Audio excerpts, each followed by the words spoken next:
how to log into your Tandem Bank account on a new device. So in here, the very first thing that you need to do is make sure that Tandem account is logged out of your old device, right? So after making sure that, now install the Tandem application on your new device, then open the application. So after opening the application, simply tap on login, and then from there make sure that you remember the credentials of your account. So in case if you have like sign up your account using any of those platforms, you can tap on them. It could be your Apple ID, Google ID, your Facebook ID, or it can also be your Weibo ID. You can tap on them and go along with the process of adding the credentials to that account, and then logging into your account. Or else you can simply tap on login with email.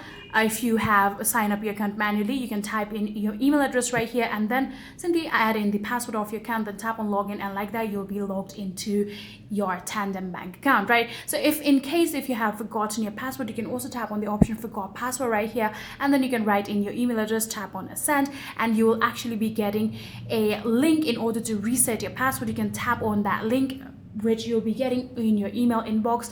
Simply tap on that link, and then you can go along with the process of how you'll be able to reset it, and just like that you can log into your Tandem Bank account. If you guys do have any further queries, then please let me know in the comment section down below.